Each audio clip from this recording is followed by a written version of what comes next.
Բարև ձեզ, Երևան Today-ի հարցազրույցի տաղավարում այսօր հյուրընկալել ենք միջազգայնագետ Հայաքվե վարչության անդամ Արմեն Մանվելյանին։ Բարև ձեզ, պարոն Մանվելյան, շնորհակալություն հրավերն ընդունելու համար։ Ես եմ շնորհակալ հրավերին։ Սկսենք ամենակարևորից։ Ժամեր առաջ հայտնի դարձավ, որ Կոպենհագենում կրկին հանդիպել են Փաշինյանն ու Ալիևը։ Վերջերս նման ոտքի վրա քննարկումներ հաճախ են լինում, բայց դրանցից հետո ոչ մի մանրամասներ չեն հաղորդվում, կարծես։ Չգիտենք ինչ են քննարկում, բայց այդ նման քննարկումներից հետո օրինակ նախաստորագրվեց ինչ-որ փաստաթուղթ, որը խաղաղության պայմանագրի նախերգանք է, կարծես։ Դրանցից հետո օրինակ Ալիևը հայտարարում է, որ իր պայմաններն են կատարվում։ Ինչ սպասել այս հանդիպումից հետո, կարող ենք ասել, որ հերթական պայմանների կատարումը կլինի։ Նայեք, ինչի մասն է խոսքը։ Ձեր հարցից ելնելով ուզում եմ երկու փաստի վրա ուշադրություն դարձնել։ Առաջինը, դուք ճիշտ նշեցիք, տեղ ունեն հանդիպումներ, ոնց ասում ենք, ոչինչ չգիտենք։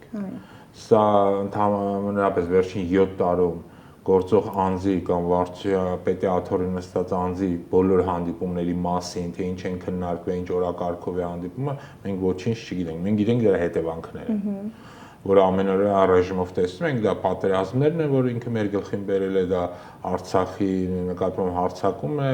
Արցախի հայաթափն է, Հայաստանի նկատմամբ իրականացած հարձակումներն են, արդյունքում այսպես կոչված Զանգեզուրի միջանցքի տրամադրում, նախատրամադրված ստորագրում։ Այսինքն բոլոր նմանատիպ հանդիպումները գնում են բավականին վտանգ, ամեն նմանատիպ հանդիպում էլ ավելի է վտանգում Հայաստանի անվտանգային համակարգը։ Դեպաբար արդեն վերջին 7 տարին մեզ մի բան է սովորացել, մենք ոչ մի լավ բան չպետք է սպասենք։ Չնայած դրանք միշտ կոչվում են իբրև թե խաղաղության նախերգանք, բայց իրականության մեջ այս մարդը բացի պատերազմից, ավերածությունից ու սպանությունից ոչինչ չի բերում։ ԿՊ-ն իդեպ ազգային ժողովի հայտարարության նախագիծ է շրջանառության մեջ դրել, որը ողջունում է օգոստոսի 8-ի պայմանավորվածությունները Վաշինգտոնում։ Այո, նրանք կարող են, արդեն սովորենք, որ կարող են գեղեցիկ ներկայացնել ամեն ինչ, բայց ի՞նչն է գովալու, արդյոք այդ Վաշինգտոնյան պայմանավորվածությունները իսկապես խաղաղություն են, եւ Փաշինյանն ասում է խաղաղությունն արդեն 1 տարի 24 օրական, 1 ամիս 24 օրական է։ Եթե ինչ-որ մի բան այսօրական ռեժիմը լավ գիտե, դա PR-վել է։ Այո։ Այսինքն PR-ի լավագույն մասնագետները իրենք կարողանում են ոչինչից ստեղծել sense աղմուկ։ Եկեք հասկանանք միջազգային իրավունքի տեսակետից ինչա կնքվել այդ փաստաթղթը։ Եթե դուք այդ փաստաթղթերը բացեք կարդաք, կտեսնեք առաջին բանը որ գալիս է, որ դա հուշագիր է։ Այսինքն դա մտադրությունների մասին հուշագիր է, ոչ մի փաստաթուղթ այնտեղ ստորագրված չի, դա ոչ պայմանագիր է, ոչ մի բան։ Այսինքն իրավական ուժ չունի։ Իրավական ուժ չունեցող փաստաթղթեր եւ բոլոր փաստաթղթերի վերջում, երբ որ գրվում է թե դա ինչի իրավունք ունի, օրինակ հաստուկ իրենք շեշտում են, որ սա ոչ մի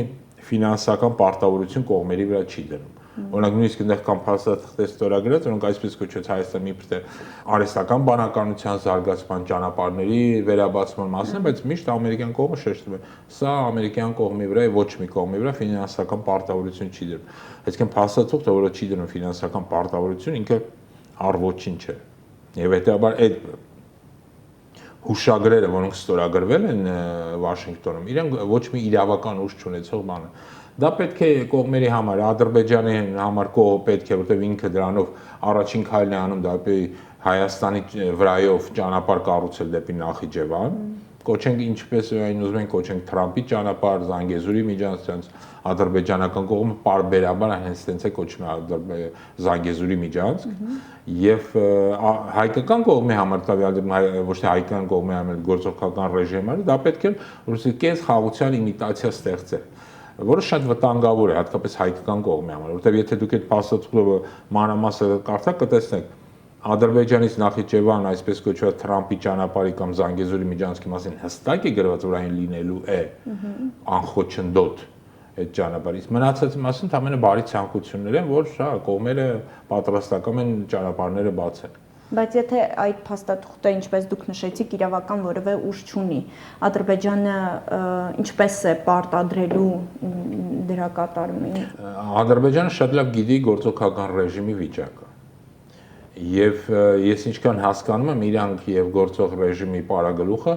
ունեն համաձայնություն։ Վերջինս որոշ ժամանակ, ասենց ասեմ, ագրեսիա կամ ակտիվություն հայկական կողմի նկատմամբ չի ձեռնարկում, որպեսզի սա հնարավորություն տա գործողական ռեժիմին վերարտադրվել գարնանը սպասվելիք ընտրություններին։ Այսինքն հանուն իրենց վերարտադրման ադրբեջանական կողմը, ինչպես ինքն է ներկայացնում փակ հանդիպումների ժամանակ, որոշակի զիջումների է գնում։ Եվ դրա համար հիշում եք վերջին ելույթը ՄԱԿ-ում, որ տեղի ունեցավ Ադրբեջանը, ուզում եմ ձեզ երկու ելույթ հիշեցնել։ Շանհայյան կազմակերպության շրջանակներում եւ ՄԱԿ-ում տեղ ունեցած ելույթները, որտեղ հայկական կողմը ներկայացնող անձը խոսում էր հայ-ադրբեջանական խաղաղության մասին, ադրբեջանական կողմը ներկայացնող անձը խաղաղություն բառը չէր օգտագործում ընդհանրապես, Հայաստան բառը չի օգտագործել ելույթում եւ ոչ մի անգամ, բայց խոսացել է Զանգեզուրի Միջանցք բառը օգտագործելով հենց այդ Զանգեզուրի Միջանցք բառակապակցությունը, որտեղ եթե դու այդ ելույթը լսում ես, չես հասկանում այդ Զանգեզուրի Միջանցքը ում վրայով է անցել, ինչ տարածքով է անցել։ Այսինքն մի կողմից տեսնում ենք կեղծ խաղաղության մասին խոսում, որտեղ սա պետք է իրեն որպեսզի վերարտադրվի, մյուս կողմից տեսնում ենք շատ ագրեսիվ Զանգեզուրի Միջանցքի մասին խոսող անձ, որը Հայաստան բառը չի կրկնում, խաղաղության բառը չի կրկնում եւ այլն եւ այլն, այսինքն Հայաստան չկա։ Եվ հետեւաբար մի կողմից մենք ամեն մեկը աշխատում է նաեւ իր ներքին լսարանի համար, մեկը խափում է, որ իբր թե լինելով խաղաղություն, մյուսը ասում է հստակ, որ մենք եւ միջանցքն ենք վերցնելու, եւ տարածքային պանջերներ ենք ներկայացնում, ինչի մասին չեն թաքցնում, եւ սահմանադրության փոփոխություն կամ ավելի ճիշտ հռչակագրի հանումը սահմանադրությունից այս պանջները դնելու են, եւ իրենք չեն թաքցնում, որ դնելու են ադրբեջանցի վերադարձի իրավունք իրենց 300,000-ից ավելի եւ այլ եւ այլ։ Այսինքն ադրբեջանական կողմը ոչ մի պահանջից չի պատրաստվում հրաժարվել, ավելին, եթե ասված չանի գարնանը սրանք ադրբեջանցիների ջանքերով վերարտադրվեն, ապա Ադրբեջանը նորանոր պահանջներ է դնելու, ասել է իմ շնորհիվ դուք վերարտադրվեցիք։ Եվ ստիպված իրականացնել։ Իրանք ստիպված չեն, իրանք մոտ տպարության մեծագույն հաճույքով են դա իրականացնում։ Ի տարբերություն Ալիևի, ինչպես դուք նշեցիք, Նիկոլ Փաշինյանը ոչ թե ձեռքբերված հաջողությունների մասին է խոսում, այլ օրինակ ասում է, դե թող ասեն Զանգեզուրի միջանցք, մենք կմտածենք, թե մեր մասին չեն ասում։ Այսինքն ինչ է ստացվում, մի ամբողջ պետություն փոխարենը իր տարածքային ամբողջականությունը պահպանի, ձև կտա, թե իր մասին չեն խոսում։ Հա, սա ջայլամային քաղաքականություն է, երբ որ նկատվում տարածքային պահանջները ներկայացում, բացահայտ կերպով տարածքային պահանջներ ներկայացում։ Դու ձև ես թափում, որ իբրև ոչինչ տեղի չի ունեցել։ Այսինքն մի պետություն, որը կատարել է պատերազմական գործողություններ քո դեմ, սպանել է 5000-ից ավելի քո զավակներին, էթնիկ զտումների է ենթարկել ամբողջ Արցախը, ոչնչացնում է Արցախում հայկական ժառանգությունը, մտել է Հայաստանի տարածք եւ ահռելի տարածքներ է գրավել Ջերմուկում, Սյունիքում, բոլոր ուղություններով, որոշ տարածքներ սրանց թեթև ձեռքով տավուշում նվիրվել է,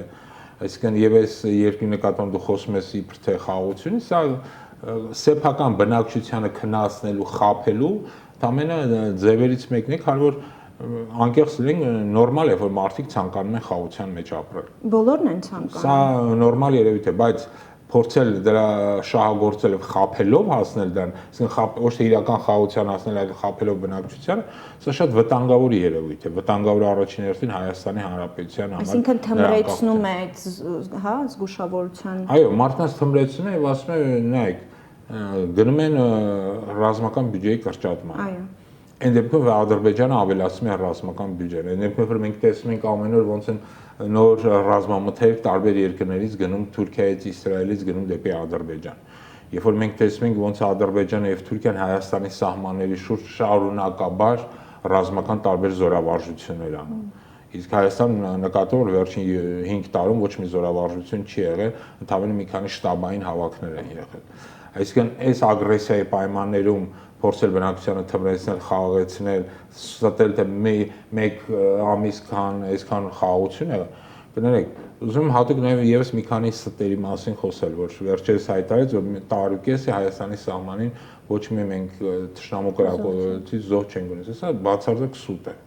որովհետեւ Հայաստանի սահմանին տարիներ շարունակ նաև նախկինում ոչ մի զոհ չենք ունեցել։ Արցախյան սահմանաշրջանում եղել են զոհեր, ցավոք սրտի, բայց Հայաստանի սահմանին նույնպես տարիներ շարունակ չեն եղել զոհեր, այսինքն բայց ոչ գլուխ չեր գովում, էլի դրա համար, դա ավելի շատ գրագետ աշխատանքի զինվորականների, մեր ռազմական գործիչների աշխատանքի շնորհիվ է։ Հիմա գնում է լրիվ հակառակ process-ը, ժամանակավոր պայմանավորվածություններ, որպեսզի գործող քաղաքական ռեժիմը, որը պատրաստ է ամեն ինչ զիջել, ինքը վերարտադրվի ամեն գնով կեղծ խաղաղություն քարոզելով, բայց սա բերելու է ել ավելի մեծ աղետի։ Ոնց որ 21 թվականին սանձ վերարտադրություն բերեց Արցախի, անկմանը, ապա Աստված չանի, թե հաջորդ տարի իրենք նորից հաջողվի վերարտադրել, ապա սա արդեն Հայաստանի կործանման սկիզբն է։ Պարոն Մանվելյան, դուք խոսեցիք Ադրբեջանի նախապայմանների մասին եւ կամաց այս իշխանությունը իրագործում է այդ նախապայմանները, սահմանադրությունը խոստացան փոխել, բանակն են քիչ են զինում եւ այլն։ Չկա մտավախություն, որ կարող են նաեւ մյուս նախապայմանը ատոմակայանի փակումը իրագործել։ Նայեք, որ սրանք կկատարեն Ադրբեջանը եւ Թուրքիա բոլոր պահանջները, ես դա չեմ էլ կասկածում։ Ինչ վերաբերում է ատոմակայանին, բառացիոնի 2 ամիս առաջ կարծեմ, հենց սահմանամերձ Իգդիր քաղաքում նախկին հայկական հիմա Թուրքիայի վերահսկողության տակ գտնվող այսպես կոչված էկոլոգների հավաք իրականացրեց ադրբեջանցի եւ թուրք, որոնք պահանջեցին մեծամորի ատոմակայանի փակում իբր թե վտանգի ներկայացում տարածաշրջան։ Սա առաջին դեպքը չէ, սա բազմաթիվ դեպքեր են նման եղել։ Ու սա ցավոք սրտի շատ վտանգավոր գործընթացներ է բերել Հայաստանում։ Եվ ուզում եմ սա էլ հիշեցնեմ, որ նորից մի քանի շաբաթ առաջ վարչապետի աթոռին նստած անձը հայտարարեց, որ մենք 2 ատոմակայան ենք կառուցել առանց աղմուկ հանելու, չբացատրելով թե դա ինչ բան է, որ բացարձակ սուտ է։ Ինքը հավանաբար նկատի ունի, որ վերջին տարիներին արևային էներգիայի զարգացման տարածման արդյունքում այնքան էլեկտրաէներգիա արտադրվում է, ինչ որ ատոմակայան է արտադրում։ Բայց այստեղ 2 բայց եմ ուզում հատուկ շեշտել։ Նախ արևային էներգիայի զարգացման ծրագիրը ընդունվել է դեռ 15 տարի առաջ։ Հենց որ սա վերջին 7 տարում, ինչպես ինքն է ասում, սա բացարձակ սուտ է։ Երկրորդ արևային էներգիան Հայաստանում զարգանում է կենցաղային մակարդակով, պետական ծրագիր չկա։ Այսինքն ինչ ասել կենցաղային, եթե դուք ունեք բնակարան կամ ինչ որ հիմնարկ եք ղեկավարում, կարող եք դեր հիմնարկի գլխին կամ բնակարանի, եթե սեփական նույնիսկ։ Հա, դնեք այդ արևային կայանները, որը հիմա massայաբան դնում են, ու քանի որ այն massայական բնույթ է կրում, նույնիսկ որոշ չափով էժանացել է, մարդիկ դնում են, որտեղ դա իսկապես ձեռնունդ է, բայց պետությունը տեղ ոչ մի ինչ չի արել։ Ընդհակառակը, այս տարվա հուլիսի 1-ին վարկային են արտոնությունները, որոնք կային, եթե դու արևային պանելներ ես դնում, որոնք կային, դրանք վերացվել են։ Այսօրվա կառավարությունը վերացրել է վարկային այդ արտոնությունները։ Այսինքն միակ բանը, որ իրանք արել են, վարկային արտոնություններն են վերացրել։ Մարդիկ դնում են իրենց սեփական տանիքին, տների տանիքին այդ արևային պանելները, այս մարդիկ հայտարարում, որ դա իրենց աշխատանքի շնորհիվ, որ բացարձակ սուտ է։ Իրանք մինչև հիմա մի հատ մեծ, գոնե 50 մեգավատանոց կայան չեն կառուցել, չնայած այդ ծրագրերը կային։ Բայց իրենք շատ հաջող կերպով այդ ծրագրերը մատնել են անհաջողություն։ Բայց ամենավտանգավոր բանը, ինչու է համատում ատոմակայանի հետ, այսինքն դա ինչ չափման միավոր է։ Սա արդարացնելու հետագայում ատոմակայանը փակելու խնդիր է։ Դե մեր ինչին է պետք ատոմակայան, եթե մենք արևային կայանով ստանում ենք 2 ատոմակայան։ Այսինքն սա, որպես եմ կրկնում, ատոմակայանի փակելու առաջին փորձն է,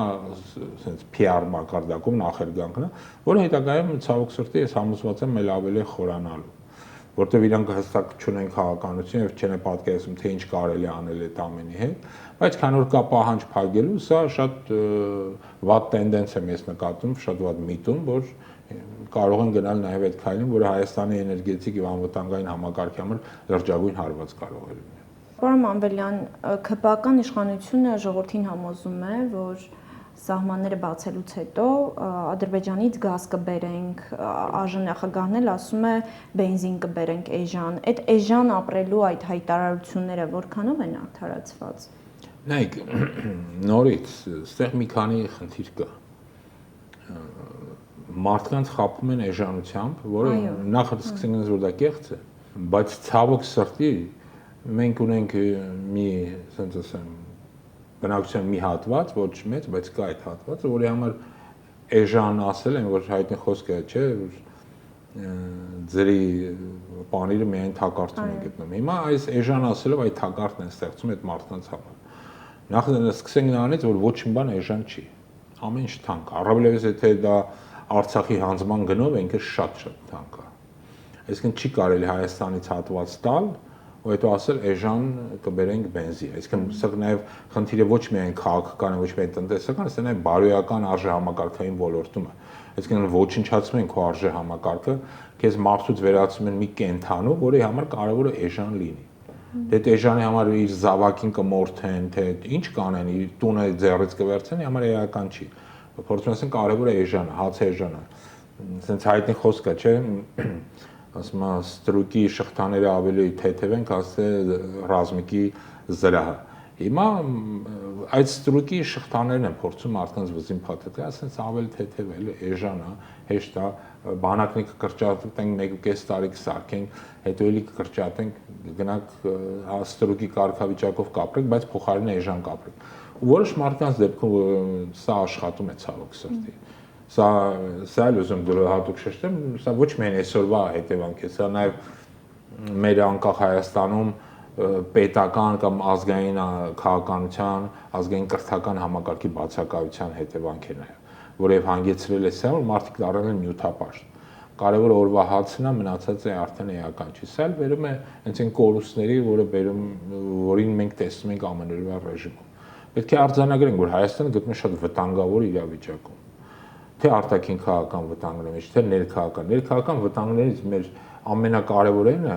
ցավոք սրտի, որ այսօրվա քաղաքական ռեժիմը կարողացել է բնակչությանը պառակտել, բաժանել մի քանի մասերի ու ատելություն սերմանել։ Այն ատելությունը, որ հայ հանդեպ ունի, մենք չենք նկատում, ասենք թե հայ եւ թուրքի կամ հայ եւ ադրբեջանցու միջև։ Իսկ այն կարողացել են արտաքին մեր թշնամիների նկատմամբ ատելությունը գեներացնել ներսում։ Սա բնակչությանը քայքայող, բարեապես քայքայող, բարեալքող գործընթաց է, որ իրանք շատ հաջող կերպով անում են բաժանիլ, որ տիրես սկզբունքով։ Մենք իսկապես շատ վտանգավոր պայմաններում ենք։ Իսկ ձեր կարծիքով ինչ կարող ենք մենք անել, որպեսզի հանրությանն այդ մի զանգվածը կոպիտ ասած արթնանա, հա, այդ նայեք, ասեմ էլի, բավականին բարդ վիճակ է, որտեղ ամեն դեպքում իրանք տիրապետում են լրատվամիջոցների եւ ստեղծել են քարոզիչների մի ամբողջ բանակ, որը հայատյացության քարոզ է անում։ Փաստացի հայատյացության, հայի նկատմամբ ատելության քարոզ է անում։ Որ եթե դու համաձայն չես այս բանի հետ քո քաղաքական գծի, քո նկատմամբ սկսում են ատելություն քարոզել։ Ոչ թե ասում են եկեք քննարկենք, ասենք թե դու ես մոտեցում, մենք կարող ենք տարբեր մոտեցումներ ունենանք, բայց երկուսն էլ սիրենք մեր հայրենիքը, դիտարկենք նա զարգացումը, բայց ինչ որ հարցերում տարբեր, սա նորմալ է, նմանատիպ քննարկումների կազմակերպում, բայց իրականության մեջ թե ազգային ժողովում, հենց այդ ատելությունը մենք նկատում ենք, այդ ատելության քարոզում, եւ թե արդեն ազգային ժողովից դուրս դեպի բնակչությանը տարվող այդ քարոզչության մեջ։ Այս ատելությունը շատ վտանգավոր է։ Եվ ինչ կարող ենք մենք անել, մենք պետք է ամենօրյա ռեժիմով, գոնե այսպիսի հաղորդումների հարցազրույցների միջոցով փորձենք հասնել այն մարդկանց, ովքեր չեն հասկանում ինչ է կատարվում, բացատրենք, որ իսկապես սա չի կարելի։ Չի կարելի քո հարևանին, քո հայրենակցին ատեզուտ նրա համար, որ ինքը այլ կարծիք ունի։ Այլակարծությունը նորմալ է։ Ցանկացած քաղաքական քննարկումը շատ ցանկալի է ու պետք է։ Այլ ոչ թե երբ որ դու տեսնում ես մեկի նկատմամբ այլ կարծիքի դրսևորում, իսկույն գալիս են ֆեյքերի, այսպես կոչված բանակները, որոնք սկսում են ամեն տեսակի կեղտոտ հայացքներ գնել այն մարդու հանդեպ, որ ուրիշ ձև է մտածում, հա, ու սա նորից սրա հիմնադիր հայրերը այսօրվա քաղաքական ռեժիմն է։ Այս ֆեյքային պատերազմները, որոնք սկսել են երկրի ներսում, հենց իրենք են դնում, իրենք են ֆինանսավորում, մենք դրա մասին գիտենք։ Եվ սա իսկապես շատ վտանգավոր է։ Դրան պետք է տանել ընդհակառակը, բացատրելով մարդկանց այն վտանգների մասին, որոնք կան։ Որտեղ իսկապես մենք գտնում ենք շատ մեծագույն վտանգներ մեջ, երբ որ ինձ մարդիկ կանգնում ասում են, գիտեք, այ իմ գյուղից միջև սեղ ասֆալտ են փռել, այդ ասֆալտի դիմաց ես պատրաստ եմ ամեն ինչ ծախել, պետք է բացատրել, որ այդ ասֆալտը չեն փռել նա համար, որ դու լավ ապրես, այլ փռել են նա համար, որ թուրքը հանգիստ այդ ասֆալտով գահացնում միջև քո գյուղ։ Այսինքն սա է պետք բացատրել, որ եթե տունը չունենաս, ասֆալտին չես անում։ Հա, այլ հիմա, ասենք թե մինչև հիմա ցավոք Արցախում էլ մեծով լավ ասֆալտած ճանապարհներ կան, բայց ոչ մի հայ չի մնացել։ Այսինքն պետք է բացատրել մարդկանց ամենօրյա ռեժիմով, որ իսկապես մենք գտնում ենք բավական մեծագույն վտանգների մեջ։ Այդ վտանգները ոչ միայն արտաքինն են, այլ ներքին։ Ես մի բանի վրա եմ ուշադրություն դարձնում, երբ որ գործող քաղաքական ռեժիմի պարագլուխները տարբեր մակարդակով ասում են այլևս մենք խաղաղության մեջ ենք ապրում, այլևս ռիսկեր չկան, վտանգներ չկան, սա էլ է շատ վտանգավոր խոսույթ։ Ընդհակառակը պատասխանատու քաղաքական ղեկավարը ու պետության ղեկավարը ռիսկերը ոչ թե կցածարի, այլ ընդհակառակը նույնիսկ կբարձրացնի, հասկանալու որ ամեն րոպե կարող է իրավիճակ փոխվել տարածաշրջանում։ Այո, եթե հիմա խաղաղենք, պատրաստվենք, որ ավելի ուժեղ լինենք։ Պարոն Մանվելյան, Հայաստանի ռազմավարական ամենակարևոր ոլորտներից մեկը հեծը այսօր ղեկավարում է ոչ թե մասնագետի կողմից, այլ կոնկրետ կուսակցության, այն է ՔՊ-ի կողմից։ Ինչ հետևանքներով է հղի այս իրավիճակը եւ ինչ է սպասվում այս ոլորտին, եթե ՔՊ-ն շարունակի նման գործելավոճ։ Նայեք, հեծը մի համակարգ է, որը ահռելի ներդրումներ է պահանջում, որովհետեւ այդ համակարգը աշխենք շատ արագ մաշվող համակարգ է։ Որովհետեւ այդ համակարգը աշխատի, դու պետք է անընդհատ ներդրումներ անես։ Ինքը առանձնապես եկամտաբեր չէ, բայց ինքը շատ անհրաժեշտ է ռազմավարական եւ ստրատեգիկ նշանակություն ունի, հատկապես թե էներգետիկ անվտանգության, թե ընդհանրապես անվտանգության տեսակետից։ Եվ այդպես համակարգերի գլխին կանգնում են դիլետանտներ, ոնց որ մեր պետությունն է սկսում քայքայվել բարոյապես, տեխնիկապես, պաշտպանական ու անվտանգային առումով ոնց որ մենք հիմա քայքայվել։ Տենց էլ այդ համակարգերն է սկսելու քայքայվել։ Որտեղ նորից ենք, եթե այնտեղ ներդրումներ չանվեն շարունակաբար, մի քանի ամիս հետո մենք կտեսնենք բավական լրջագույն խնդիրների։ Հատկապես ձմեռվա ամիսներին, երբ որ էլեկտրոէներգիայի ծախսը կրկնակի առակի ավելանում է։ Հետևաբար նորից այս մարդիկ ելներով իրենց անձնական քաղաքական շահերից վտանգում են մեր երկրի կարևորագույն մասը, ոնց որ բանակն են տանում թուլացման ու կրճատման, նույնիսկ էլ հեծն են տանում մաշման եւ ոչնչացման։ Իսկ այս մարդիկ իրենցով արդեն վտանգ են ներկայացնում մեր պետության։ Ինչպես նշեցիք, բանակն էլ են տանում դեպի կործանում, քչացնում են, իջացնում, նվազեցնում են բյուջեն եւ այլն, չեն զինում եւ այլն։ Նիկոլ Փաշինյանը ասում է խաղաղություն է, ինչներիս է պետք զինվելը։ Այս վստահությունը նրան որտեղից եւ ինչով է վտանգավոր։ Նորից այդ համաշխարհային փորձը վերցնենք, ապա կտեսնենք, որ այն երկրներն ունենք կարողացել են հաջողության հասնել։ Օրինակ ամենահայտնի դա այսպես կոչված սառը պատերազմ էր Սովետական միության եւ Միացյալ Նահանգների միջեւ։ Դա որը ավարտվեց Սովետական միության քայքայմամբ։ Թվում է թե դրանից հետո Միացյալ Նահանգները պետք է միայն ուրախ լինի ռազմական բյուջեն կրճատի եւ այլն, բայց տեղ ունեցավ հակառակը, ինքը սկսեց ավելացնել իր ռազմական բյուջեն, հիմա հասել է իր պատմական մաքսիմումին։ Այսինքն նույնիսկ եմ գրում պատասխանատու ղեկավարներ տես քայլերի չեն դիմում։ Այսօր նույնիսկ կներեք, այսօր նույնիսկ այն երկրները, որոնք շատ հեռու են պատերազմից, զինվում են, պատրաստվում են ինչ-որ պատերազմի, իսկ մենք նայեք, աշխարհի թիվ 1 ամենառազմականացված պետությունը դա Շվեյցարիան է, որը համարվում է չեզոք պետություն, որը վերջին 200 տարում ընդհանրապես ոչ պատերազմի չի եղել։ Եվ Շվեյցարիա, որտեղ բոլոր բնակիչները զինված են, այդտեղ պարտադիր է, տանը զենք ունենալը պարտադիր է։ Եվ բացի այդ որ նրանք բոլորը տանն են զենք ունեն, իրենք բոլորը հանդիսանում են իրենց բանակի պայստազորային են։ Տղամարդկանց համար դա պարտադիր է, իրանք զորակոչվում են բանակ 18 տարեկանում, զորացրվում են 53, որպեսզի հասկանալի լինի։ Ամեն տարի գնալով 2-3 շաբաթ ռազմական տրեյնինգներ եւ վերապատրաստում անցնելով պարտադիր ձևով։ Եվ դրա համար այդ երկիրը դա է պատճառը, որ ինք 200 տարի նկատմամբ հարձակում չի եղել։ Վերջին պատերազմը եղել է Նապոլեոնի դեմ, որը իդեպ իրենք հաղթել են։ Այդ ճակատամարտում Նապոլեոնը պարտություն է կրել։ Դրանից հետո իրենց նույնիսկ Հիտլերը չհամարձակվեց Շվեյցարիա մտնել, որտեղ ինքը հասկանում էր ինքը կարող է փոքր լեռնային պետություն մտնել, բայց դուրս գալ չէր կարողանա։ Իսկ այն բանակի կեսը կմնար այնտեղ։ Դամարոպիսի դա չարվի, իրենք հենց այդ ռազմականացված համակարգը, որը թվում էր երկրորդ համաշխարհային պատերազմից հետո արդեն Եվրոպան համատ ավելի ապահով է, սովետական միության քանդումից հետո էլ ավելի ապահով, ոչ միայն չի բերել կրճատմանը ռազմական բյուջեի Շվեյցարիա, այլ ընդհակառակ ավելացել է եւ ավելի են խստացել կանոնները, որպեսզի բոլորը պարտադիր կերպով ծառայեն բանակում, պարտադիր կերպով լինեն պայստազորի մաս։ Սա էլ մեկ անգամ եւս փաստում է խաղաղությունը միայն այդ կերպ է հնարավոր հասնել։ Թղթի վրա կնքված, թղթի կտորի վրա կնքված կես խաղաղությունը, որտեղ հույսը դրել է, որ Ալիևը քո վրա չի արձակվի, սա խաղաղություն չէ։ Սա կամաց ստրկացման տանող ճանապարհ է, որին սրանք որ ճանապարհը որ սրանք գնում են, մի նպատակ ունենալով, որ ամեն գնով վերարտադրվեր Գառնանը, շատ լավ հասկանալի եւս մի բան, որ իրանք պետական հանցագործներ են։ Իրենք այնքան անգամ են երկի գործող պետական օրենքները եւ սահմանությունը խախտել, որ իրանք եթե կորցնեն իշխանությունը, ապա իրանք բոլորը բանտերում են հայտնվել։ Սա շատ վտանգավոր նախադեպային իրավիճակ է ստեղծված, ինչը նշանակում է նաեւ Գառնանը, այս մարդիկ փորձելու են ամեն գնով, ամեն տեսակի խախտումներով, չգիտեմ, կեղծարարությամբ եւ այլն իշխանությունը պահել։ Իսկ արտահերտ ընտրությունները հնարավոր համարում եք։ Ես քիչ հնարավոր եմ համարում արտահերտ ընտրությունները, որտեղ իրենք չունեն համապատասխան ռեսուրս գնալու դրա համար, Դա համար ավելի շուտ իրանք փորձեն նախապատրաստվել եւ մի շարք ձևեր տարբերակներ ընտրելու, օրինակ համար Մոլդովայում ես վերջերս տեղի ունեցավ ընտրություն, որ տեղի ունեցավ բազմաթիվ խախտումներով, բարձր Եվրամիությունը քանի շահեցել բխում այդ խախտումները չտեսան, իրանք փորձեն նույնը կրկնել Հայաստանում, սա դրա համար շատ կարեւոր է նաեւ այս ընտրությունների փորձել ուսումնասիրել, հասկանալ թե ինչպես այն կեղծվում եւ փորձել այդ կեղծարարության դեմ պայքարել, սա էլ է շատ կարեւոր։ Եվս մեկ անգամ շնորհակալություն մեր հրավերն ընդունելու համար։